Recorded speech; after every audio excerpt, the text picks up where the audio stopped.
Hello, welcome കേട്ടോ.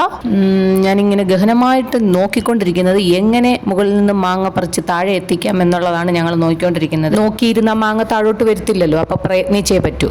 കഴിഞ്ഞ വർഷം വരെ ഒരു തോട്ടയുണ്ടായിരുന്നു. ആ തോട്ട കേടായിപ്പോയിട്ട് ഇനിയിപ്പോൾ ഇപ്രാവശ്യം നമുക്കൊരു തോട്ട സംഘടിപ്പിക്കാൻ പറ്റിയില്ല. ചെറിയ തോട്ടകളേ ഉള്ളൂ.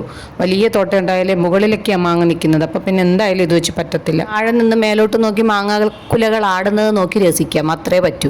എല്ലാ വർഷത്തെക്കാളും കുറച്ച് കൂടുതൽ മാങ്ങ ഇത്തവണ പിടിച്ചായിരുന്നു. പക്ഷെ പറഞ്ഞിട്ട് കാര്യമില്ല, എല്ലാ മണ്ണാനും കിളികളും എല്ലാവരും കൊണ്ടുപോവുക. എന്നാൽ അവർ കഴിച്ചിട്ട് ബാക്കി എടുക്കാന്ന് വെച്ചാൽ എന്നാലും നോക്കിയിരിക്കാനേ പറ്റൂ. താഴോട്ട് അത് എത്തിക്കുക എന്നുള്ളത് കുറച്ച് ബുദ്ധിമുട്ടാണ്. എന്നാൽ ഈ അണ്ണാനും കിളിക്കും കുറച്ച് കൊത്താതെ താഴോട്ട് പറിച്ചിട്ട് എന്നൂടെ എന്ന് വിചാരിച്ചാൽ അതും നടക്കത്തില്ല. അല്ല, അവരെ പറഞ്ഞിട്ടും കാര്യമില്ല.